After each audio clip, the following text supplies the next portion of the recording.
Pozdravljeni. Danes je na vrsti zanimivo vprašanje. Namreč nekoga izmed vas zanima, kaj bi storil jaz, kolikor bi bil glavni in odgovorni pri Scuderii Ferrari.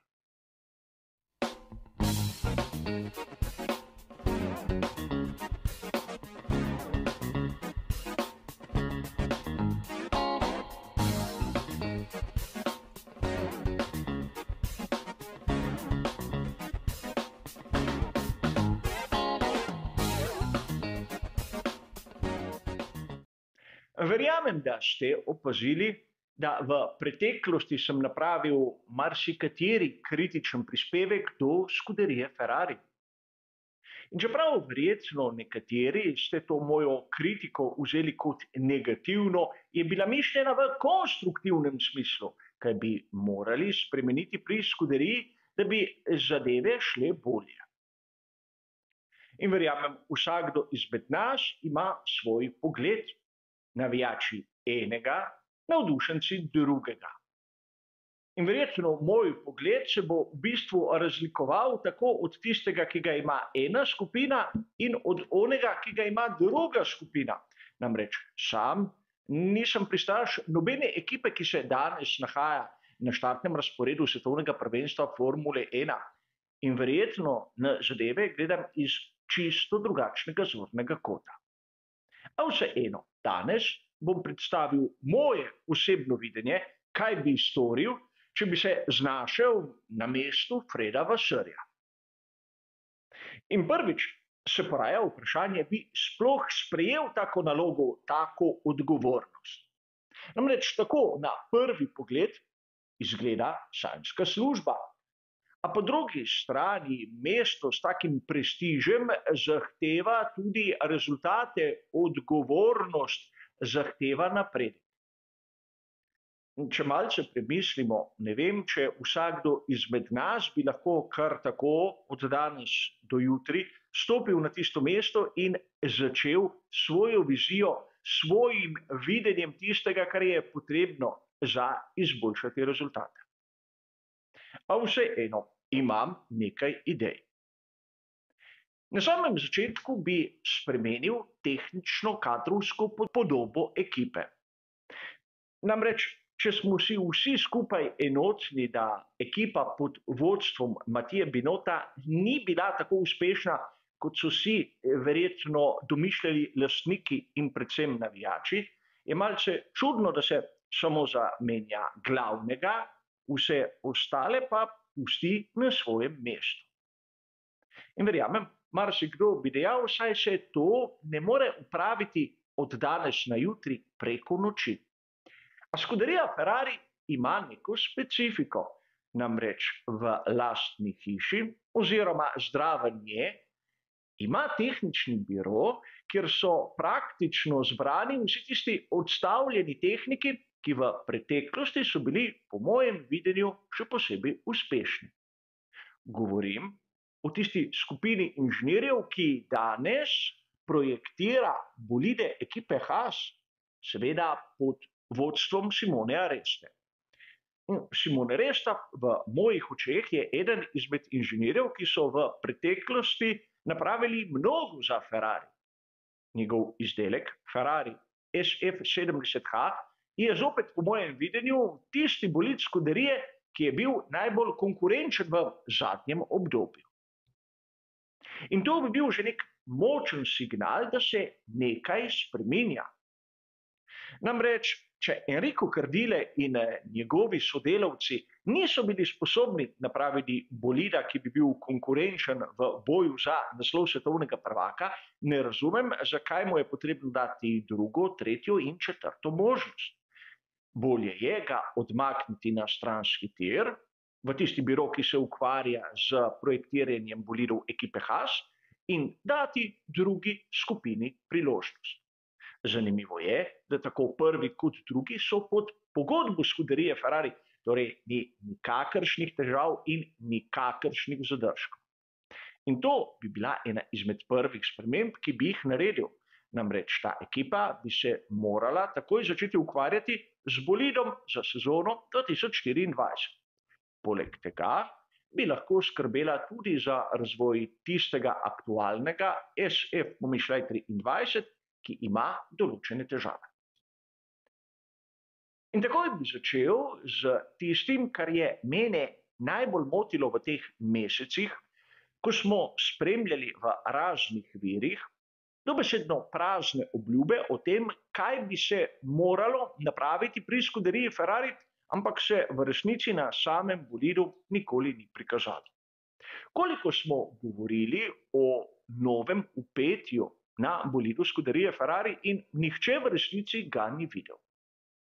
Najprej bi poklical oddelek za stike z javnostjo in jim točno naročil, da se ne dela utvar pri navijačih in navdušencih, temveč da se raje pove manj, ampak tisto naj bo držalo. Po drugi strani napravil bi listo vseh novinarjev, ki si izmišljujejo dejstva in pač z njimi ne bi imel kontakta.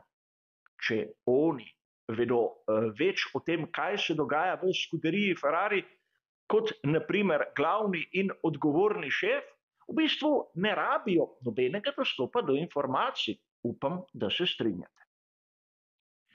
In druga točka, katero bi vpeljal prav na področju komuniciranja z navijači ter javnostjo, je prekinitev poveličevanja preteklosti. Vsi mi, ki imamo radi Formulo 1, vemo, kaj pomeni Ferrari. Ampak treba se je fokusirati na sedanjost in ne na preteklost. Seveda, treba se je spomniti pomembnih datumov, pomembnih dogodkov, ampak to ne sme biti glavna tema. Temveč neka zanimivost, neka dodana vrednost, ampak ne samo, da smo mi navdušenci prisiljeni spremljati samo to. In seveda, to bi bili prvi dve točki, ki bi jih napravil, vkolikor bi imel privilegij postati šef skuderije Ferrari. A ne bi se ustavil tu. Verjetno bi izgledal malce oholo, malce preveč samozavestno, ampak treba je vzpostaviti nek red. Zadeve v skuderiji Ferrari so takšne, kot smo videli v letošnji sezoni, da mnogi po menjavi Matije Binota so dobesedno odšli drugam. In tu bi vzel drugačen pristop, kot ga je imel Frédéric Vasseur. Naprimer, če nekdo želi zapustiti skuderijo Ferrari, če noče podaljšati pogodbe, enostavno ne bi imel več vstopa v same prostore ekipe. Ne moremo si zamišljati, naprimer, da je bil športni direktor Laurent Mekies prisoten na komandnem pultu, kljub temu, da smo dobro vedeli, da bo v naslednji sezoni prevzel krmilo Alfa Taurija. V redu, njegova prosta osebna odločitev, ampak vsaka odločitev, takšna ali drugačna, nosi za seboj določene posledice. In raje imam na komandnem pultu novinca, ki je seveda neizkušen, ampak lojalen določeni ekipi, kot nekoga, ki je lahko najboljši v celotnem cirkusu Formule 1, ampak dobro vem, da bo čez nekaj mesecev odšel drugam. In tu bi bila lahko tudi neka moja osebna napaka, a sam tudi v življenju na stvari gledam tako. In ne nazadnje, kaj bi napravil z voznikoma.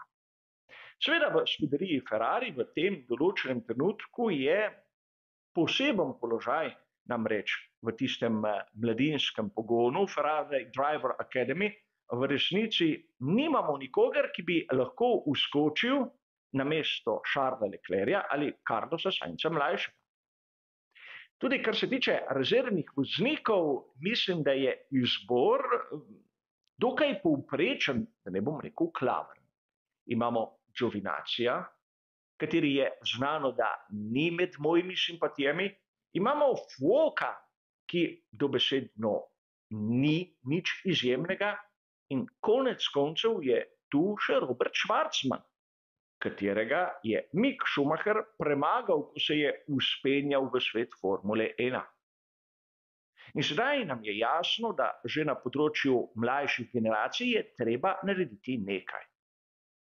Seveda v Formuli 2 imamo naprimer mlajšega brata Leclerja, ki pa ne dosega tistega, kar bi nekdo pričakoval. Zato ne bi smeli misliti toliko na to, kako se nekdo piše, ampak kaj pravi štoparica. A po drugi strani spremenil bi pristop do samih voznikov. In tu bi za vzgled vzel znano frazo Enza Ferrarija. Vozniki pridejo in grejo, a Ferrari ostaja. Namreč videli smo tudi pod vodstvom Frederika Vassarja, da je imel Charles Leclerc privilegiran položaj. V kočljivih trenutkih se mu je moral Carlos Sainz mlajši dobesedno umikati, čeprav smo mnogokrat tudi skupaj ugotovili, da pravzaprav je bil Sainz v določenem trenutku dirke morda celo hitrejši. In seveda to prakso bi prepovedal. Vkolikor je nekdo hitrejši, mora biti spredaj, pa ne glede ali ima številko 16 ali 55. Ni važno, kdo je prvi in kdo je drugi voznik, še posebej ne, če se boriš za 5., 4. ali 3. mesto med konstruktorji. V takem položaju je najpomembnejše prinašati točke. In pravzaprav obema je treba povedati, da ne dirkata zase, temveč za skuderijo. In to pomeni nobenih uslug, nobenih prednosti, nobenega favoritizma. In prvič bi to povedal na 4 oči. Ampak, ko bi se pojavilo kakšno pritoževanje po javnih radijskih zvezah, bi seveda podobno povedal tudi pred mikrofoni novinarjev in tako sporočil enemu in drugemu vozniku, kdo je glavni. Seveda pristop, ki verjetno marsikomu ne bi bil všeč, ki bi bil malce zazrt v preteklost, ko so bili šefi ekip dobesedno oni glavni. A v tem primeru, v tej krizi, v situaciji, kjer izgleda skuderija malce izgubljena, po mojem osebnem videnju, potrebuje malce tršo roko, ki bo nakazovala smer. In to je seveda moje osebno videnje, kaj bi storil, če bi seveda dobil to priložnost, da bi lahko na kaj vplival. Verjamem, marsikdo izmed vas bi storil vse drugače in verjetno vse bolje. A upam, da sem danes s tem odgovoril na vprašanje in marsikomu tudi dal neko iztočnico za razmislek. A seveda za ta prispevek bo to vse. Hvala za vašo pozornost in nasvidenje.